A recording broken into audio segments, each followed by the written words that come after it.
त्याला काय करायचं?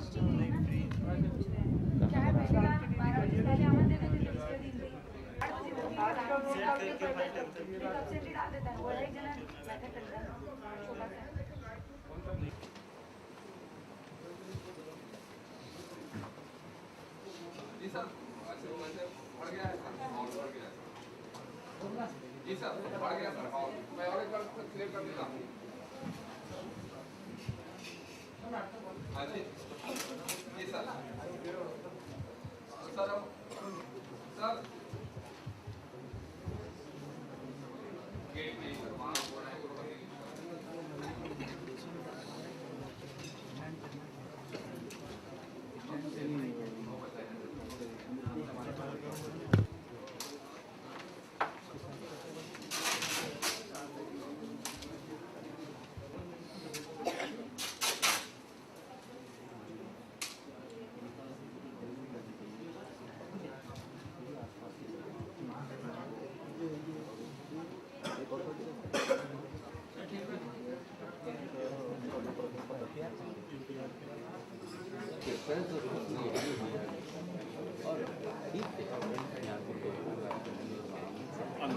लेकिन यहाँ से ज़्यादा खतरनाक कि पाकिस्तान का बॉर्डर बहुत और ड्रग्स की स्मगलिंग ये सब लोग मेरा तस्लीम ये है केवल पुलिस और विषय नहीं इसके बीच में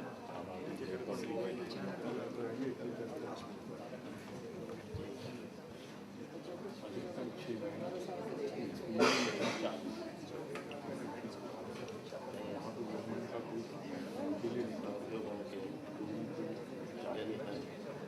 पुलिस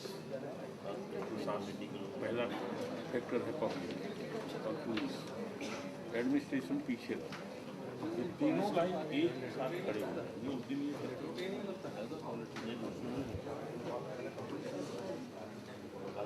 हमारा से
आप सभी से निवेदन है कि अपने स्थान पर खड़े हो जाएं।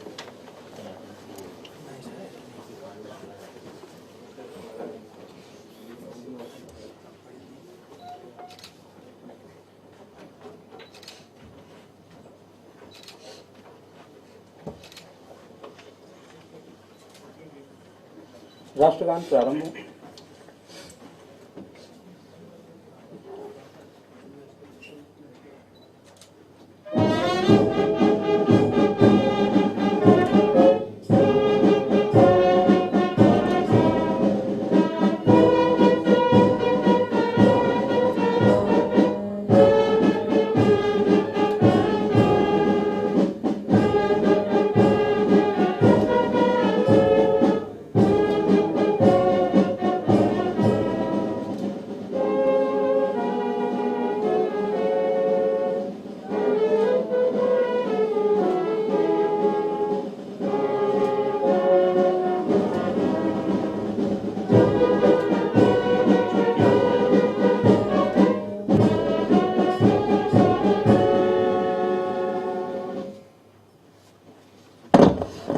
माननीय राज्यपाल महोदय से शुभारंभ सरस्वती माता के चित्र पर आपने तेल तो दिखाना उसको निचोड़ने चाहिए।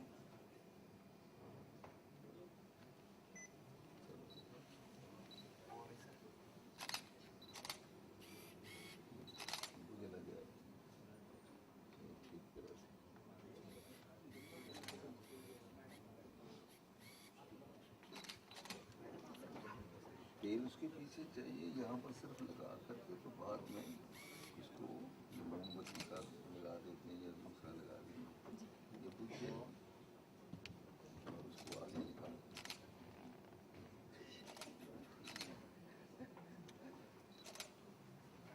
शीशा का है और दूसरे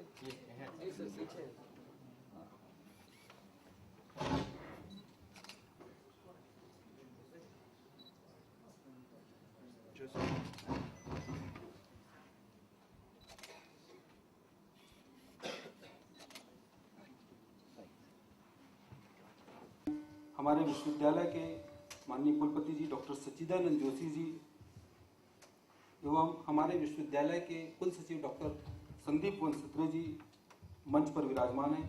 इनके साथ ही इस कार्यक्रम हेतु सभी अलग अलग स्थानों से आए हमारे अतिथिगण, प्राध्यापकगण, जनजाति हमारे युवागण मध्य प्रदेश और छत्तीसगढ़ क्षेत्र से आए और विद्यार्थीगण, आप सभी का इस राष्ट्रीय कार्यशाला युवा जनजाति युवा गोट में हार्दिक स्वागत एवं अभिनंदन करता हूँ। स्वागत की इस कड़ी को आगे बढ़ाते हुए श्री बलराम दास जी टंडन जी का स्वागत के लिए मैं विश्वविद्यालय के जनसंचार विभाग के अध्यक्ष डॉक्टर शाहिद अली जी को आमंत्रित करता हूँ कि उत्तरी पहनाकर माननीय राज्यपाल महोदय जी का स्वागत करें।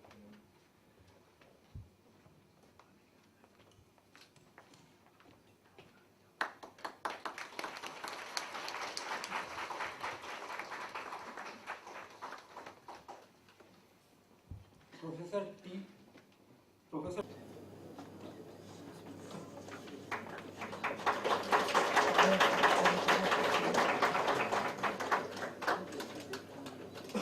हमारे विश्वविद्यालय के कुलपति डॉक्टर सच्चिदानंद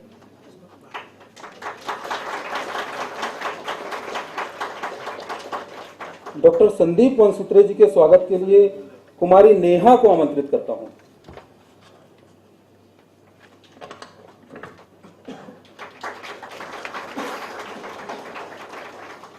स्वागत की इस कड़ी के पश्चात एकल गीत की प्रस्तुति हेतु वनवासी कल्याण आश्रम से संबद्ध संस्था सबरी कल्याण आश्रम की छात्रा हिमानी को एकल गीत के लिए सादर आमंत्रित करता हूं।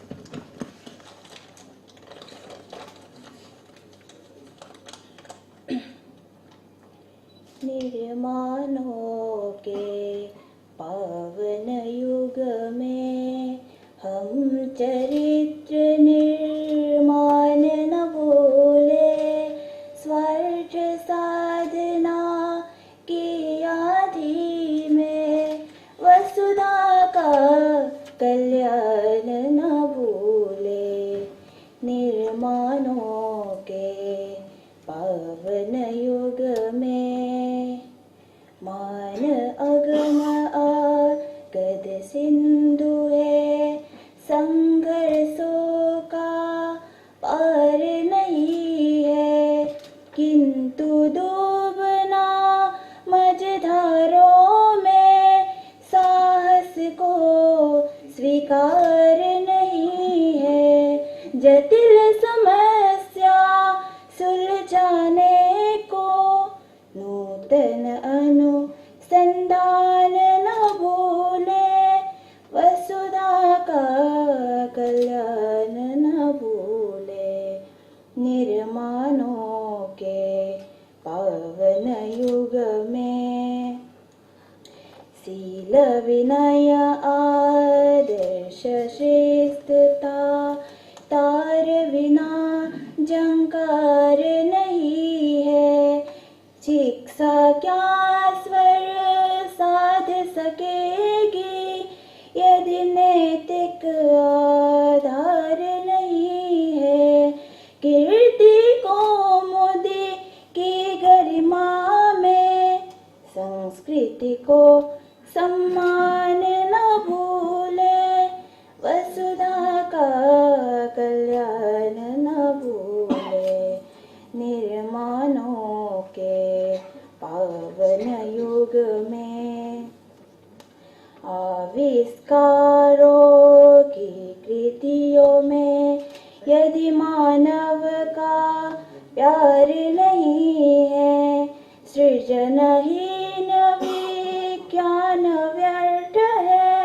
भौतिकता उपकार नहीं है, भौतिकता के उत्थानों में जीवन का उत्थान न भूले, वसुधा का कल्याण न भूले, निर्माणों के पावन युग में, निर्माणों के पावन युग में। बहुत सुंदर ही प्रस्तुति। मित्रों, जैसा कि छत्तीसगढ़ और मध्य प्रदेश एक जनजाति बाहुल क्षेत्र है और इसमें से जो छत्तीसगढ़ का जो निर्माण है वो जनजाति हितों के पूर्ति के संरक्षण के उद्देश्य को के तहत किया गया है। इसी उद्देश्य की पूर्ति के लिए, इसी उद्देश्य की पूर्ति को आगे उन्हें स्वागत भाषण व आधार वक्तव्य के लिए मंच पर आमंत्रित करता है।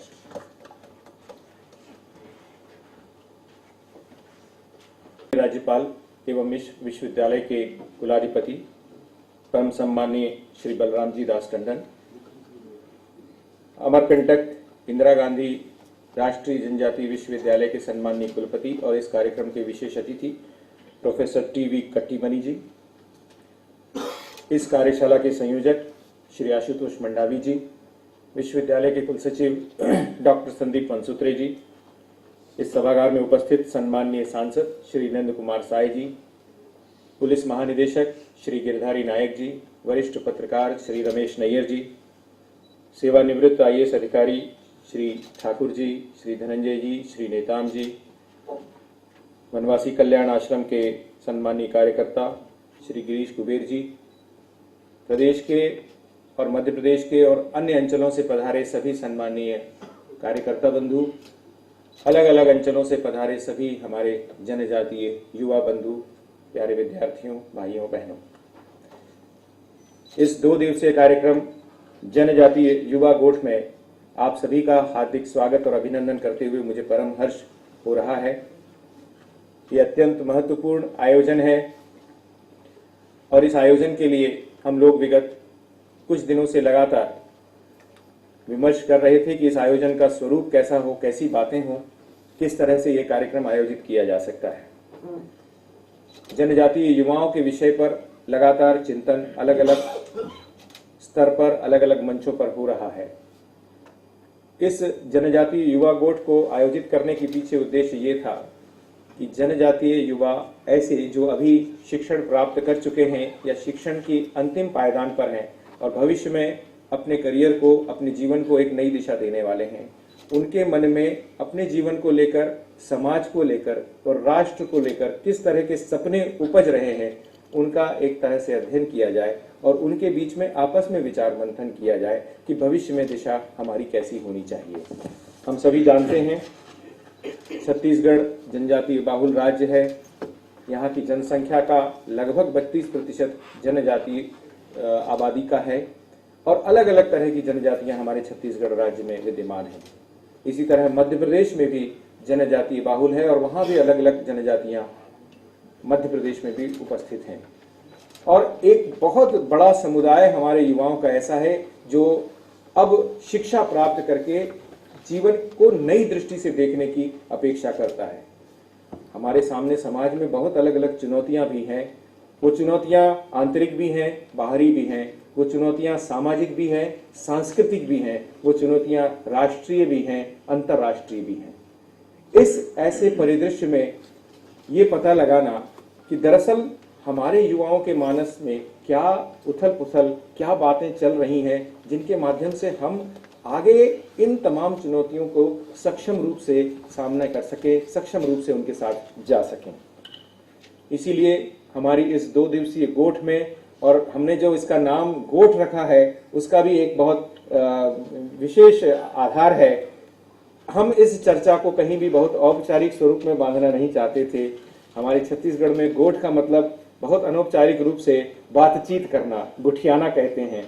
और इसीलिए कि हम अगर इसे बहुत किसी सेमिनार के स्वरूप में, किसी संगोष्ठी के स्वरूप में अगर बांधेंगे तो शायद हमारे मन की बहुत सारी बातें उतने स्वतंत्र रूप में, उतने स्वच्छंद रूप में निकल के नहीं आ पाएंगी जैसे स्वच्छंद और स्वतंत्र रूप में निकल के आना चाहिए थी। इसीलिए मैं जो हमारे तमाम युवा साथी यहाँ पर उपस्थित हैं उनसे भी कहना चाहता हूँ कि लगातार इस गोठ के मर्म को समझ के उसी तरह गुठियाए और उसी तरह अपने मन की बात को पूरी तरह यहाँ इस मंच पर रखें।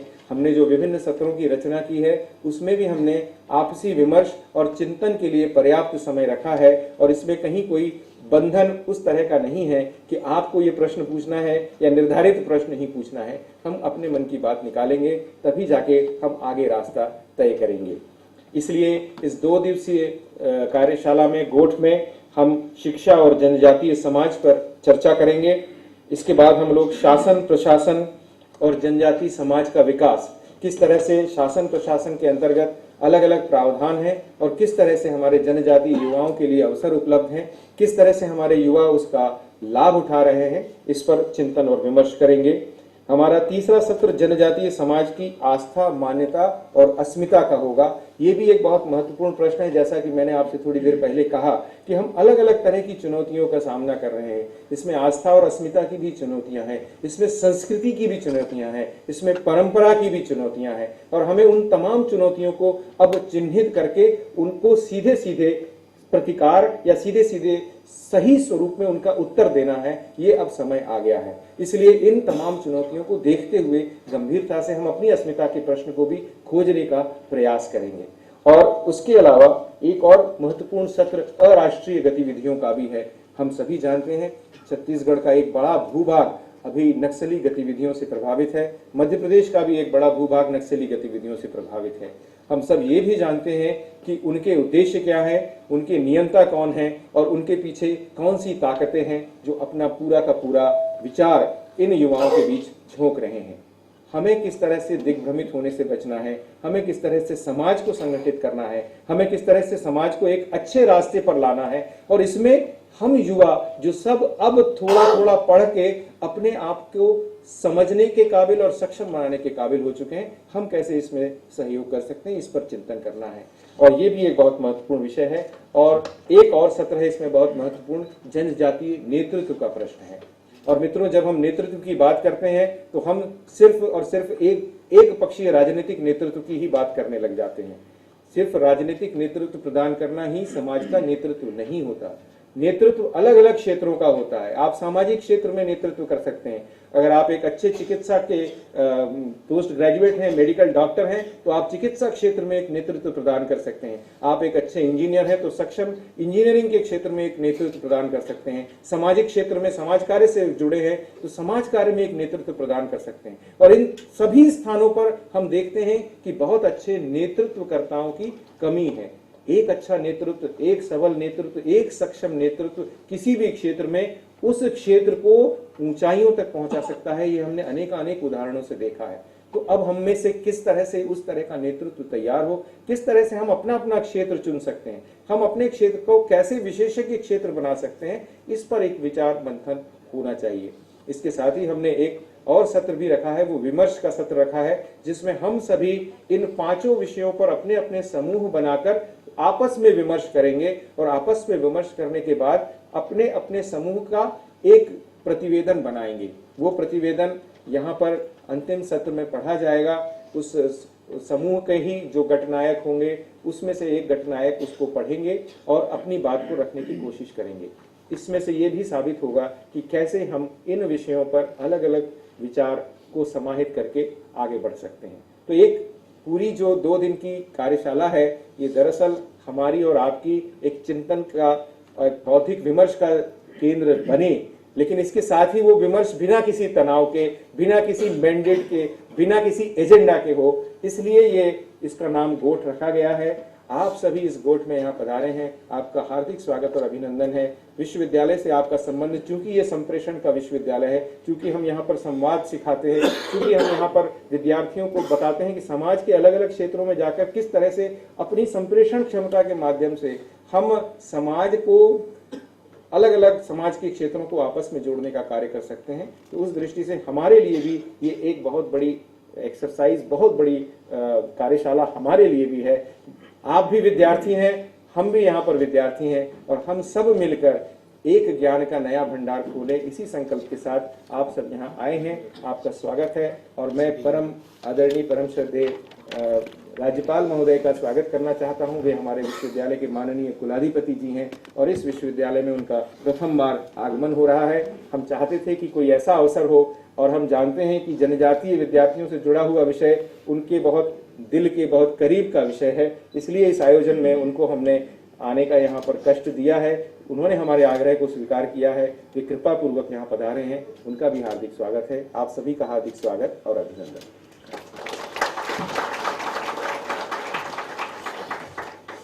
धन्यवाद डॉक्टर सुचिंदर जोशी जी। इन 2 दिवसों से कुछ न कुछ ऐसा निकल कर सामने आएगा जो समाज के लिए आगे दिशा तय करने के लिए भागीदारी सुनिश्चित करेगा। मित्रों, हम सभी जानते हैं कि जनजातीय क्षेत्र की सबसे बड़ी जो समस्या रही है वो शिक्षा और स्वास्थ्य रही है। ये सिर्फ छत्तीसगढ़ और मध्य प्रदेश की ही बात नहीं, मेरे ख्याल से देश के तमाम ऐसे जनजातीय क्षेत्र हैं वहाँ के मूलभूत समस्या में ये शामिल है, शिक्षा। और लेकिन जो शिक्षा है, शिक्षा पर मैं समझता हूँ कि जनजातीय समाज का काम बहुत अरसों पहले से रहा है। एक मतलब यहाँ पे छत्तीसगढ़ में घोटुल परंपरा रही है जो मूड़िया समाज की युवा गृह के नाम से जाना जाता था।